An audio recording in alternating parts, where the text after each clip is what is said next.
Welcome to IG media. So జనరల్గా ఇది flu season, chicken గున్యా, dengue వేధిస్తూ ఉన్నాయి. ఈ వచ్చి తగ్గాక ఏంటంటే చాలా మందికి ఒళ్ళు నొప్పుల సమస్య అనేది వేధిస్తుంది. మరి వీటిని తగ్గించుకోవడం ఎలాగా వివరాలు తెలుసుకుందాం. ఈరోజు మనతో పాటు ఉన్నారు ప్రముఖ ఆయుర్వేద వైద్య నిపుణులు డాక్టర్ లక్ష్మి అన్నదాత గారు. మ్యామ్ నమస్తే అండి. నమస్తే మ్యామ్, జనరల్గా ఫ్లూ సీజను ఫీవర్లు వస్తాయి, తగ్గుతాయి, కానీ దాని తర్వాత కాంప్లికేషన్స్ అయితే చాలా ఉంటాయి. జుట్టు రాలిపోవడం ఒకటి ఉంటుంది, ఇక ఈ ఒళ్ళు నొప్పుల సమస్య అయితే అసలు తగ్గందిగా ఉంటుంది, చాలా నీరసం కూడా ఉంటుంది. ఒళ్ళు నొప్పుల సమస్య అనేది ఎలా తగ్గిపోతుంది అంటే ఆయుర్వేద పరంగా ఏమైనా రెమెడీస్ కానీ ట్రీట్మెంట్స్ కానీ ఉంటాయా? సో మీరు చెప్పినట్టుగా ఈ మధ్యకాలంలో వైరల్ ఫ్లూస్ రావడం కానివ్వండి, చికెన్ గునియా, డెంగ్యూ ఇట్లాంటి ఏదేదో మలేరియా, టైఫాయిడ్ ఇట్లాంటి ఏ ఫీవర్స్ వచ్చిన తర్వాత కూడా పోస్ట్ వైరల్ సిండ్రోమ్ అనేది మనం ఎక్కువగా చూస్తూ ఉంటాం.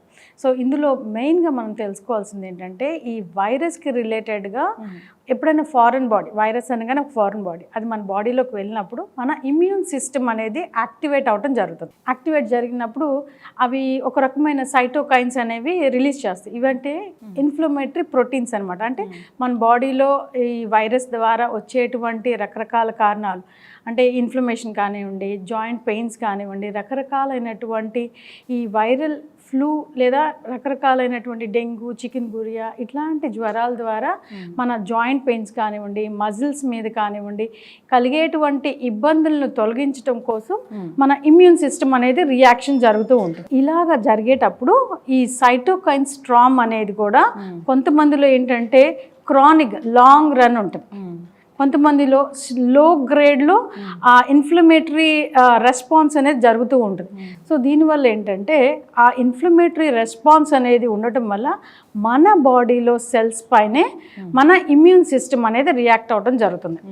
ఇంకొకటి ఏంటంటే కొన్ని రకాలైనటువంటి వైరస్లు మన జాయింట్స్ దగ్గర ఉండేటువంటి టిష్యూ ఏదైతే ఉందో ఆ టిష్యూని సిమిలర్గా ఉండేటువంటి దాని మాలిక్యులర్ స్ట్రక్చర్ ఉంటుంది అనమాట. సో దానివల్ల ఏంటంటే మన బాడీ కొంత కన్ఫ్యూజన్ స్టేట్లో సెల్ ఇదా అదా అని అనుకుంటుంది, తెలియకపోవటం వల్ల అది మన బాడీ సెల్స్ లాగానే ఉంది కాబట్టి వైరల్ సెల్స్ని అటాక్ చేస్తూనే మన బాడీ సెల్స్ని కూడా అటాక్ చేయటం వల్ల ఎస్పెషల్లీ జాయింట్స్ దగ్గర, అంటే చాలామంది చెప్పేది ఏంటంటే జ్వరం వచ్చిన తర్వాత మాకు మోకాళ్ళ నొప్పులు రావటం, చిన్న చిన్న స్మాల్ జాయింట్స్ కూడా చాలా పెయిన్ వస్తున్నాయి, ఎలాంటి మూమెంట్స్ చేయలేకపోతున్నాం, రిస్ట్రిక్టెడ్ మూమెంట్ ఉండటము, ఇదంతా కూడా ఫెటిగ్ ఉంది, నీరసంగా ఉంది, మజిల్ కండరాలు కూడా బాగా నొప్పులు వస్తున్నాయి అని, కొంతమందికి అయితే పిగ్మెంటేషన్, ముఖ్యమైన చీక్స్ పైన పిగ్మెంటేషన్ రావటం, ఇట్లాంటివన్నీ కూడా బికాస్ ఆఫ్ దిస్ ఈ వైరల్ పోస్ట్ వైరల్ సిండ్రోమ్ వల్ల వచ్చేటువంటి ఒక కాంప్లికేషన్స్ అన్నమాట. సో ఇక్కడ మనం ఫస్ట్ ఆఫ్ ఆల్ మనం తీసుకోవాల్సిన జాగ్రత్తలు ఏంటంటే జ్వరం వచ్చినప్పుడు కొన్ని రకాలైనటువంటి మెడికేషన్స్ ఉంటాం. ఈ medications impact most of the time మనం తీసుకున్న అంటే సిమ్టమాటిక్ ట్రీట్మెంట్ ఉంటుంది కాబట్టి దాంతోపాటు కొంతమందికి యాంటీబయాటిక్స్ ఇవ్వటము, కొంత ఏమంటారు న్యూట్రియంట్ సప్లిమెంట్ ఇవ్వటము, ఇట్లాంటివన్నీ సిమ్టమాటిక్ లైన్ ఆఫ్ ట్రీట్మెంట్లో జరిగిపోయిన తర్వాత కూడా వీళ్ళ బాడీలో రెసిడ్యూస్ ఆఫ్ ద వైరల్ ఉండటం వల్ల, residues of the cytokine storm అంటే ఇన్ఫ్లమేటరీ రెస్పాన్స్, ఇన్ఫ్లమేటరీ ప్రోటీన్స్ ఉండటం వల్ల ఇవన్నీ కూడా జాయింట్స్లో, మజిల్స్లో ఎక్కువగా ఉండటం వల్ల లో గ్రేడ్ అంటే స్లోగా వాటి యొక్క ఇంపాక్ట్ బాడీ మీద ఉంటానే ఉంటుంది. అది కొంతమందిలో 1 నెల ఉండొచ్చు, కొంతమందిలో 3 నెలలు కూడా ఉండొచ్చు. సో ఎందుకని ఇవన్నీ కూడా పోస్ట్ వైరల్ కాంప్లికేషన్స్. మరి తగ్గించుకోవాలి, వచ్చింది ఏం చేయాలి ఇప్పుడు?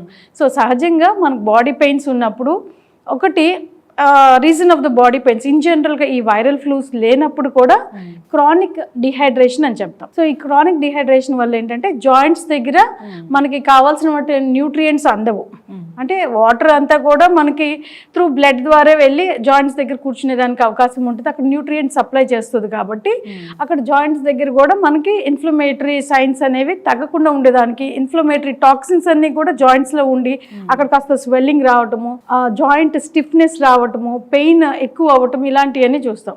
సో ఫస్ట్ అండ్ ఫార్మోస్ట్ మన బాడీని హైడ్రేట్ చేసుకుంటూ ఉండాలి. ఈ హైడ్రేషన్ అనగానే ఒకటి విషయం ఏంటంటే చాలా మంది మేము వాటర్ తాగుతున్నామండి సర్ప్లస్ గా, పొద్దున్నే ఒక 2 లీటర్స్ లేదా 1 లీటర్ 4 గ్లాసులు ఒకేసారి తాగేస్తాము, అండ్ మధ్యాహ్నం లోపల ఈవినింగ్ లోపల ఒక 4-5 లీటర్లు ఎట్ ఎనీ కాస్ట్ తీసుకుంటామండి అంటారు. సో ఇక్కడ అర్థం చేసుకోవాల్సింది ఏంటంటే బాడీకి ఒక్కసారిగా వాటర్ డంప్ చేయడం వల్ల మన కిడ్నీస్ కానివ్వండి, ఇతర ఆర్గాన్స్ కూడా అంత హోల్డింగ్ చేసుకోలేవు. వాటర్ ఎప్పుడు కూడా వాటర్ హోల్డింగ్ అనేది ఉండదు. వాటర్ యూటిలైజ్ చేసుకోవడానికి బాడీ మనం తయారు చేయబడింది.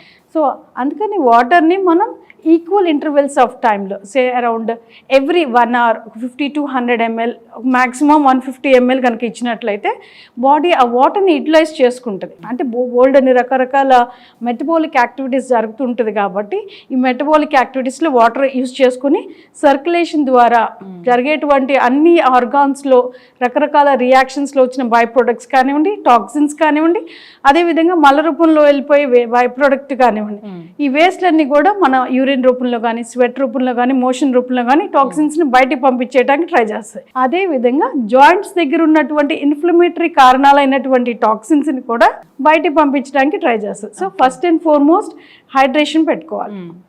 తర్వాత స్లీప్ కూడా చాలా ఇంపార్టెంట్. ఇవన్నీ వినటానికి చాలా సింపుల్గా ఉంటాయి కానీ దే గివ్ గుడ్ రిజల్ట్స్ అనమాట. స్లీప్ ఒకసారి లేదంటే మనకి ఎన్ని రకాల అనారోగ్య సమస్యలు వస్తాయో జనరల్గా ఒక 10 days సరిగ్గా స్లీప్ లేకపోతే. అంటే ఇప్పుడు మీరు వినే ఉంటారు జెట్ లాగ్ అని. సో ఒక కంట్రీ నుంచి ఇంకో కంట్రీకి వెళ్ళంగానే డే అండ్ నైట్లో ఎలా అయితే మార్పులు వస్తాయో ఇప్పుడు ఎక్కువగా అందరూ ఎస్పెషల్లీ యంగ్ అడల్ట్స్ అందరూ కూడా షిఫ్ట్ సిస్టంలో వర్క్ చేసే వాళ్ళు ఎక్కువ మంది ఉన్నారు. సో వాళ్ళలో ఏంటంటే మన బాడీలో ఒక సర్కేడియన్ రిథమ్ ఉంటుంది. ఎప్పుడైతే ఈ సర్కేడియన్ రిథమ్ ఆల్టర్ అవుతుందో బాడీలో ఉండేటువంటి హార్మోన్స్ మన హైపోథాలమస్ కానివ్వండి, పిట్యూటరీ కానివ్వండి, వీటిల్లో నుంచి మన గట్కు ఉండేటువంటి కనెక్షన్స్ కానివ్వండి, ఇవన్నీ కూడా మార్పు వచ్చేస్తాయి. సో దానివల్ల ఏంటంటే బాడీలో ఏదైతే మెలటోనిన్ అనేటువంటి హార్మోన్ మన స్లీప్ ఇండ్యూస్ చేస్తుంది. ఆ హార్మోన్ యొక్క ఫ్లక్చువేషన్స్ ఎక్కువ అవటం వల్ల మనకు స్లీప్ అనేది రాదు. ఇంకొకటి ఏంటంటే మన కళ్ళల్లో, ఇది అవుట్ ఆఫ్ ద టాపిక్ అయినా కూడా ఇందాక మనం మాట్లాడుకుంటున్నాం. సో ఇందులో ఏంటంటే మన కళ్ళల్లో కొన్ని రాడ్స్ అండ్ కోన్స్ ఉంటాయి, యూజువల్లీ లైట్ రిసెప్టార్స్. దాంతో పాటుగా బ్లూ లైట్ని రిసీవ్ చేసుకునేటువంటి ఒక 10,000 ప్రత్యేకంగా అమర్చినటువంటి సెల్స్ ఉంటాయి, ఈ ఫోటో రిసెప్టార్ సెల్స్. ఇవేం చేస్తాయి అంటే మన blue light like desktop, laptop, మన ఫోన్స్లో కానివ్వండి బ్లూ రేస్ అనేవి వస్తాయి. ఈ బ్లూ రేస్ ఏం చేస్తాయి అంటే కళ్ళల్లో ఆ రిసెప్టార్స్ మీద పడటం వల్ల మెలటోనిన్ అనే హార్మోన్ సెక్రీట్ అవ్వదు. ఈ మెలటోనిన్ హార్మోన్ మనం ముందే చెప్పుకున్నాం స్లీప్ని ఇండ్యూస్ చేస్తుంది, అంటే నిద్రపోయేలాగా మన నిద్ర ఉపక్రమించేలాగా చేస్తుంది. సో ఎప్పుడైతే ఈ బ్లూ స్క్రీన్స్ మీద మనం లేట్ నైట్స్ 10-12 దాకా ఉంటామో బాడీకి ఏంటంటే ఆ స్టిమ్యులస్ అనేది రాకపోవడం వల్ల నిద్రలోకి వెళ్ళలేము. సో అందువల్ల మనం 10 అయిన తర్వాత 12 అయిన తర్వాత కూడా కంటిన్యూస్గా మనం ఇది చూస్తున్నట్లయితే ఈ మానిటర్స్ కానివ్వండి, టీవీ కానివ్వండి, బ్లూ స్క్రీన్స్ వల్ల మనకి నిద్ర రాకుండా ఉండేదానికి అవకాశం ఉంది. సో ఇది ఒక రకంగా ఇందాక మనం మాట్లాడుకుంటున్నటువంటి ఈ పెయిన్స్కి, joint pains especially post viral influence వల్ల వచ్చినటువంటి పెయిన్స్కి ఇది కూడా ఒక రకంగా స్లీప్ అనేది డిస్టర్బ్డ్ స్లీప్ ఉండటం వల్ల, బికాస్ ఆఫ్ పెయిన్స్ కావచ్చు, వేరే ఏ కారణం చేతైనా సరే వాళ్ళకి నిద్ర సరిగ్గా పట్టకపోయినట్లయితే వాళ్ళకి స్లీప్ డిస్టర్బెన్స్ వల్ల సెల్ రిపేర్ అనేది జరిగేదానికి అవకాశం ఉండదు. సో అందుకని మ్యాక్సిమం అట్లీస్ట్ ఈ పెయిన్స్ త్వరగా తగ్గాలి అనుకున్న వాళ్ళు అట్లీస్ట్ 8 o'clock కల్లా భోజనం చేసి మ్యాక్సిమం 9-10 o'clock కల్లా పడుకోవడానికి ప్రయత్నం చేస్తే సెల్ రిపేర్కి ఎక్కువ టైం దొరుకుతుంది. యూజువలీ స్లీప్ అనేది night time sleep is more benefit than day time sleep అనమాట. సో నైట్ టైమ్ స్లీప్ అనేది ప్రిఫరెన్స్. ఇంకొకటి ఏంటంటే మీరు అడిగినట్టు ఆయుర్వేదిక్లో మన ఇంట్లోనే చాలా రకాలైనటువంటి హెర్బ్స్ అవైలబిలిటీ ఉన్నాయి. వాటిల్లో ఒకటి జింజర్లో ఏంటంటే అనేక రకాలైనటువంటి ఇన్ఫ్లమేషన్ తగ్గించేటువంటి ప్రాపర్టీస్ ఉన్నాయి అన్నమాట. అంటే యాంటీ ఇన్ఫ్లమేటరీ ప్రాపర్టీస్ ఉన్నాయి. వీటిలో 90 రకాలైనటువంటి వోల్టైల్ ఆయిల్స్ ఉంటాయి. అవన్నీ కూడా సూదింగ్గా ఉంటాయి, మజిల్ రిలాక్సింగ్గా ఉంటాయి, జాయింట్ పెయిన్స్ని తగ్గిస్తాయి. అదేవిధంగా కర్కుమిన్, మన ఇంట్లో పసుపు ఉంటుంది, పసుపు కూడా యాంటీ ఇన్ఫ్లమేటరీ ప్రాపర్టీస్ ఉంటాయి, యాంటీ వైరల్ ప్రాపర్టీస్ ఉంటాయి.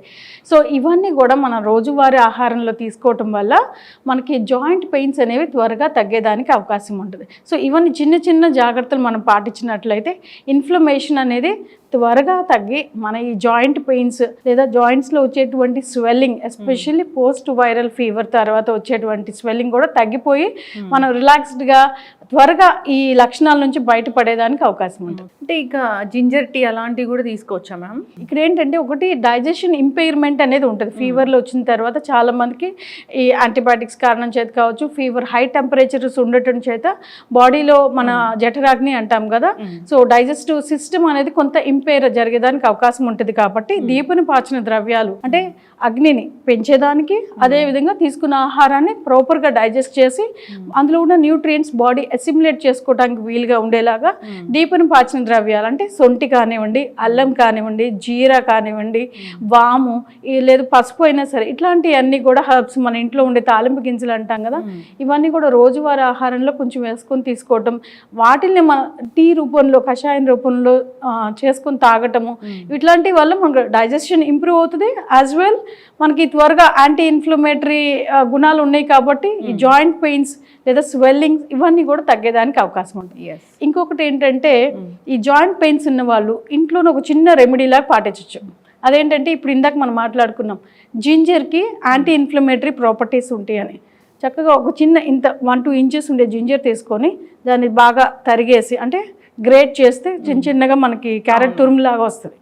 ఆ తురుముని చక్కగా ఒక క్లాత్ పైన 1x1 ఇంచెస్ 4x4 ఇంచెస్ అదే జాయింట్స్, అది నీ జాయింట్స్ దగ్గర వచ్చిందా, హిప్ జాయింట్ దగ్గర పెయిన్స్ ఉంటున్నాయి అవి చూసుకొని ఆ జాయింట్స్ మీద ఒక పట్టీ లాగా వేసేసి ప్లాస్టిక్ కవర్తో ఏదైనా చుట్టేసి అట్లా ఒక 6 to 12 hours కనుక ఉంచుకున్నట్లయితే పెయిన్ అనేది చాలా వరకు తగ్గిపోయే అవకాశం ఉంది. ఇట్లా ఆల్టర్నేట్గా చేసుకోవాలి. అంటే 6 hours లేదా 12 గంటల పాటు 6 నుంచి 12 గంటలు ఉంచుకొని తర్వాత 6 నుంచి 12 గంటలు తీసేయాలి. అట్లా రిపీటెడ్గా ఒక 2-3 వారాలు కనుక చేసినట్లయితే ఈ త్వరగా వైరల్ ఫీవర్ వల్ల వచ్చినటువంటి జాయింట్ పెయిన్స్ త్వరగా తగ్గిపోయేదానికి అవకాశం ఉంటుంది. ఎస్, ఖచ్చితంగా మ్యామ్, చాలా చక్కగా చెప్పారు. సో వస్తాయి అంటే దానికి పెద్ద మెకానిజమే ఉంది ఎందుకు పెయిన్స్ వస్తాయి అంటే. సో దాన్ని తగ్గించుకోవడానికి న్యాచురల్ వేస్ చాలానే ఉన్నాయి.